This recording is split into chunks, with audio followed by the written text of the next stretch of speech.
Simon, Renee, thanks so much for joining us today. Simon, I want to start with you. AlixPartners has an incredibly broad business, and it's a business you know incredibly well. And as my colleague Andrew Edgeworth-Johnson said to me, it's probably fair to say that you've seen more CEOs on the worst day of their careers than possibly any other advisor. And I'm curious if you think that the frequency of those worst days ever is growing and increasing and accelerating, especially over the last year with all the Russians and the geopolitical tumult we've seen. Thanks, Rohan. Well, look, I do get the privilege of front row seat working with our senior leaders at their client sites. I don't think there's an avalanche of crises. I think there is actually very, very heightened anxiety. And so, yes, of course, we see people at their best moments, we see them at their worst moments, but I'm seeing a lot of senior leaders feeling incredibly anxious about this febrile world that they're having to navigate through and lead their companies through as they deal with the constant pressure from investors to show growth. Renee, you run a business that is in the business of making things and putting things. It's a physical business. Yep. Do you feel anxious? Do you feel stressed?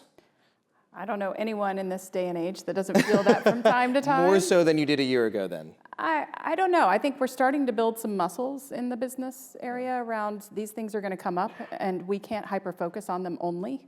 So it's how do you make the discipline and have the discipline to really make sure you're focused on your business strategy, separate from then the crises that come up, and how you manage those is really important. When we were all talking before we came to DC, one of the things that stood out to me is just the sheer quantity and quality and the intensity of all the disruptions that you've sort of had to navigate over the last year, 2 years, even taking it back to COVID. If you look back at maybe the last 5 years, is there a particular moment that stood out to you where you said, I don't know how we're going to handle this, I don't know how we're going to solve this, whether it was around tariffs, on glass or supply chain disruptions during the sort of total lockdown of COVID? What was the most intense thing you faced sitting in the chair that you're sitting in right now? I would say COVID definitely was hard for everyone because it was the first time we'd been through it. But really, tariffs have been interesting because the rules of the game changed every 3.7 days. So when you think about that, yeah, every 3.7 days, there was an update that we needed to make sure that we could readjust and qualify and figure out how it was going to impact our business. So, and I think that, in a strange way, helped us build the muscle to be able to manage these things while we're still focused on the core of our business and that long-term sustainable growth. Could I build on that? Because what I saw from my perch was that actually COVID was a dry run for what actually came. Right. We came out of COVID, the mother of all disruptions, having to cope with these extraordinary circumstances, and then almost back on our feet, of course, we're hit with these geopolitical disruptions, we're hit with these technological disruptions, not just AI, we're hit with tariff disruptions. And so it turned out that when senior leaders got to tariffs, actually they had learned that pausing for too long was not a winning strategy. They had to pivot and move to action. Pace over perfection was what counted. And so people developed, in supply chain sense, for instance, a just-in-case strategy, not a just-in-time strategy. So it wasn't just about how you can get the lowest cost, the most regularly sourced, but you have a regional strategy and a local strategy complementing a global strategy. People have just learned how to pivot, I think. Would you agree, Renee? I agree completely. And it's a different muscle. It's a phone call. It's a Zoom. It's that's the focus of your team offsite meeting and where you're going in the next quarter. You have to manage those in the day-to-day versus then the planning and preparation to run your business well. A rapidity around decision making. I mean, I don't think anyone expected that we would be talking about onshoring in 2026. The idea of bringing back our industrial prowess, our industrial might, or what have you. Certainly not 5 years ago.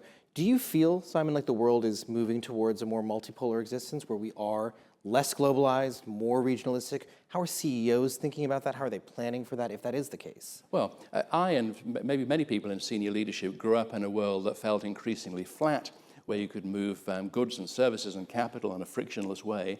The world is now quite different. And I think many business leaders are having to cope with that difference and therefore plan accordingly, to your point about supply chain being one example, but in a dislocated world doing things differently. And so, yes, I think it is a different time. I think tariffs were a significant shock to the economy. There's pressure through the industrial policy of onshoring. It's not easy to onshore quickly. If you're in heavy manufacturing, moving a plant onshore is a multi-year, possibly even a decade endeavor.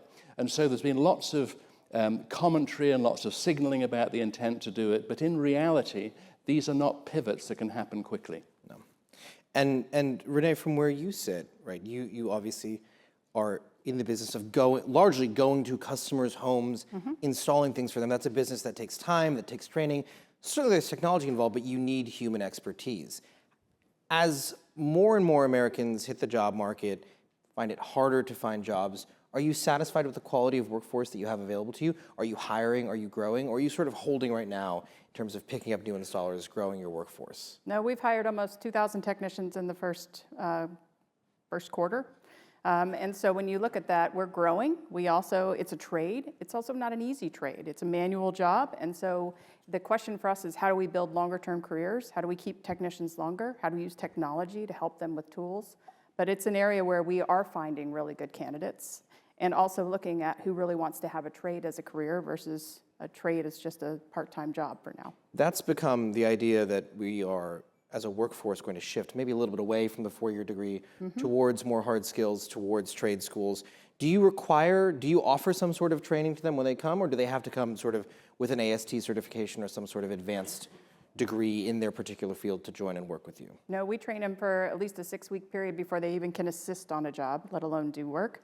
And we have a full training program end to end that's very standardized, so they don't need to come with anything. We do look for people that like to work with their hands, they may like vehicles, but that they really love customers and they love the service proposition. Simon, one of the products that you guys put out, and which I was reading, and which your team shared with me, is this disruption index. And one of the points that was made there was that the executives that are adopting AI and if I'm misquoting this, correct me please, but adopting AI at the highest rate or the most advanced rate are also the ones that are the most worried about it and the most nervous about it.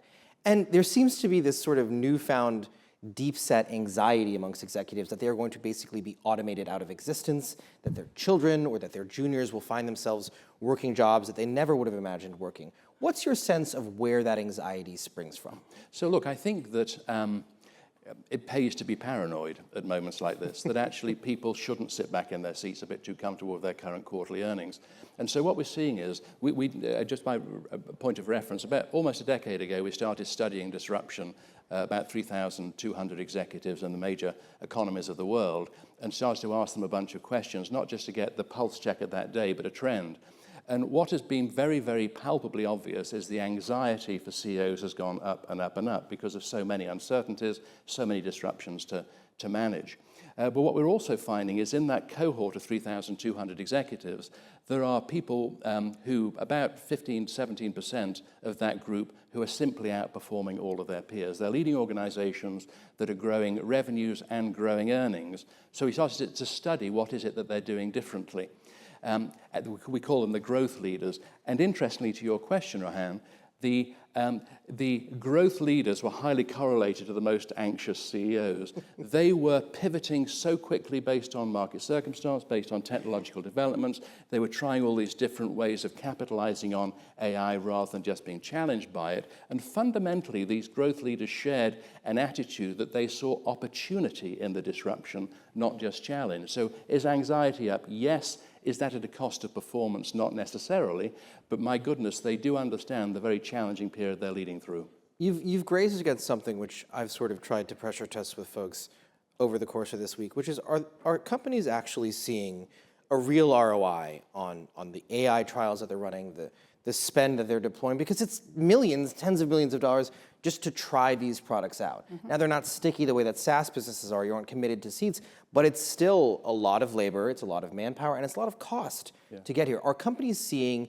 and are they content with the ROI they're getting from these myriad platforms that all do these kind of very niche things or very broad things? Yeah, we're at such an early stage of this, Rohan. I think it's very difficult to predict exactly what the outcome is. But one thing is for sure, all the people that are trying different pilots, business leaders, and finding out quickly what works and what doesn't, pivoting away from the ones that don't, pivoting towards the ones that do, these are the ones that are growing their revenues more. Now, of course, if you're a public company, every single investor worships at the altar of growth, every CEO serves at the altar of growth, and therefore we have to look at those, what pilots are working to drive growth, not just mitigate cost. But I think that it's everybody is trying to find out where they can get a foothold, where the eddy in the stream of growth is in their markets to try and drive their businesses forward. And if I can chime in on that real quick, I think it's interesting because AI has an easy efficiency layer, and if you start with the easy tactical things that you could do, that will fund the experimentation in the growth areas. But what we're seeing from a growth perspective with artificial intelligence is it's really hard to get the business to abandon the way that they've had a linear path of interacting with customers. They have a logical flow that they're used to. They read what that behavior does because they built this funnel or approach. And now we need to let AI be the native up front and follow it. And that takes an instinctual piece to the business to then tie it back to the core business. And that's very different. Yeah, and let me just give you a quick example. So one of our clients, big national and indeed global retailer, very, very experienced, very credible leaders that were reading the markets. In using AI engines, they have got so much better idea as to how to price, so much better how to manage their inventory to meet demand, and their revenues have been significantly enhanced by deploying those AI tools. So that's a great example of it working. There's half a dozen things that didn't work and they left them behind. All businesses are fundamentally people businesses, but your two businesses especially are people businesses. You advise people, you have thousands of installers, Renee. Yep. I guess, Simon, starting with you, how are you guys deploying AI internally? Is it changing how you're thinking about hiring or even the kind of advice at the scale that you're able to give? What does that look like inside your organization? I mean, maybe it's not a surprise, but it's remarkable how quickly people are adopting the AI tools. We have multiple tools. Of course, everybody worries a bit about hallucinations, so now everybody's got quite practiced at using several tools to solve the same problem, using each tool to check the hallucinations of the other. So I would say now that AI, and particularly generative AI, touches about 60% of our global revenues. As a firm, everybody in the firm is using it. The key, of course, is to try and use it on the firm's platforms rather than have these hobby projects going on. Is it driving revenue? Is there a percentage of revenue that you can now attribute to Gen AI projects? So what AI gives us as a consulting firm is speed to insight and speed to action. It still requires a human being to understand the context, and people follow people. People are advised by people. Hasn't in any way interrupted the core of our business. It's simply accelerated what we can do. Renee, from where we talk a lot about how AI is changing white-collar work. Most of your workforce is decidedly blue-collar.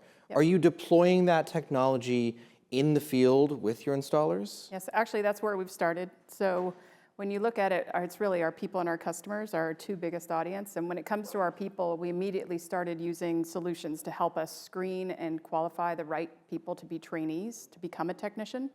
And what we did was we loaded our 400 best profiles of technicians and then started to bounce applicants up to those candidates. And that really kept our candidate pool much tighter and really focused on the right group of people for careers. So much better success rate. And then also the tools they do. Think about being a technician. You go out mobile, you're there all day by yourself doing 6, 7 jobs. And to give them tools enabled by AI really allows them to work much more quickly. It's with more scientific approach. Provides a safer solution, and it really gives them the reliability that they're not out there alone. It's much smarter. Can I build on that? Because another example in the financial services sector, different sector completely, but similar theme. You know, when ATM machines were first designed and rolled out, everybody said it was the end of the teller. You know, bank tellers wouldn't exist. What happened with the rollout of ATMs was actually it did reduce the number of tellers per branch, but people opened many more branches. And the consequence of that was overall the total number of tellers went up. And you can look at agriculture for those examples, you can look at radiography for those examples. The technology doesn't necessarily reduce the number of jobs, it just changes the way the jobs are configured. There is, though, this undeniable latent angst, which we talked about among the executive class, but also I think among young people who are yet to start their careers, who are sort of staring down the barrel and making a decision. As an 18-year-old, I don't know about you guys, but I was not exactly well-reasoned as an 18-year-old. But as a young person deciding, do I go to college? Do I pick up a trade? Do I do none of those things? Do I found a company? It is sort of confounding to anyone how you make a decision there. Simon, from where you sit, do you still think now is a good time to pursue a 4-year degree, to pursue higher education? Or is it time for us to sort of rethink how we think about education, the next stage of work? Well, I think it's just more complex. I don't think it's different. So clearly, there's absolutely a reason to have humanities degrees, and absolutely a reason to have proud history major here. Arts degrees. Also very important to have science degrees. And I mean, I recently was invited to RPI, the technical university near Albany, where they host one of the IBM quantum computers. I mean, they have, I think, 5,000 people in that community there studying this breakthrough technology. And so, of course, there's still a role for higher education, but I do think that maybe in the super cycle of the last 30 years, we have encouraged high schoolers to go and get a college degree because it sort of lengthens out their education. And maybe there's a rethink about where the value lies. And so I think we'll see a re-enfranchisement of the trades, because I think, we all so need them, the working economy, as Jim Farley at Ford calls them, but also a role, of course, for higher education too. So I think it's not different, it's just more complex. Renee, you actually, as you mentioned earlier, have been doing this for quite some time. What lessons can other industries or trade schools themselves take from the scale with which you've done this and apply it to their own work, whether that's scaling up their existing operations or starting up sort of hard skills? Do we see, for example, trade schools at Harvard or Yale down the road? I'm completely serious. Yes, I think there is a natural propensity in the individual of what they're passionate about, and I think that has to guide a lot of this. If most of our technicians absolutely love working with their hands, interacting with vehicles. They also like the technology. Recalibration solutions have now brought a real heavy tech component to the vehicle. As we all know, vehicles have changed in that aspect. So I do think it comes to the individual.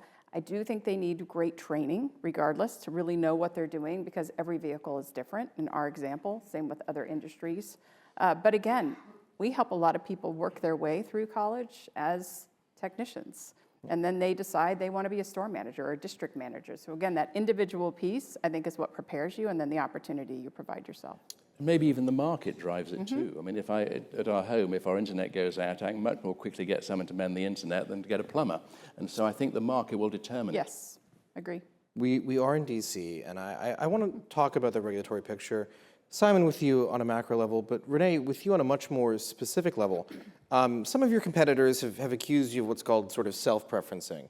The idea that through your automotive insurance arm, you're actually pushing consumers towards your own repair shops or your own installers. In other words, you are sort of double dipping.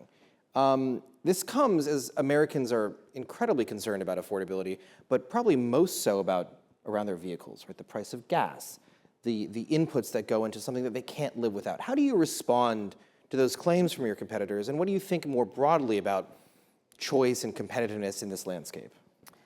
So we really believe in freedom of choice, and if anything, we serve more in the aftermarket than in the OEM aspect, and so we're offering a lower cost option to customers when they choose, and we really fight for things in legislation around right to repair and making vehicle access available to everyone. So really, when you think about that, a question that you're asking, I think that's rumor or speculation. I think if you really looked at how it worked, it's really the insurance companies and the providers that we work with. They set the path of how they want customers to choose who they're going to work with, and we honor that choice every single time. Reporters' stock and trade is rumor and speculation. Simon, where you sit, do you feel as though Washington is going to have a durable moment? We're all here. It's a global gathering of CEOs. D.C. has arguably never been more important. Does that survive the Trump presidency? Does that continue? Or is there a world where Europe regains its footing, where China once again becomes the most important problem, the most important geopolitical nexus for CEOs? Right. Well, I'm not qualified to talk about the politics, but what I can talk about is business. And, of course, the U.S. As a country is an extraordinarily important global participant in global business. So whatever the administration does, wherever industrial policy leans, has a global impact, not just a domestic impact. I mean, China is still the workshop of the world, workshop floor of the world. They have an extraordinarily important role to play. But of course, now we're in a multipolar world rather than a bipolar world. And so I think that Washington will always have a really important role to play. And of course, different administrations will bring different areas of focus. But the key for business leaders at the moment is in this blizzard of disruptions and distractions is how to focus on the values of the organization, the people of the organization, and the mission of the organization to drive successful business. An uplifting note to end on. Simon, Renee, thanks so much for your time today. Thank you very much. Thank you very much indeed.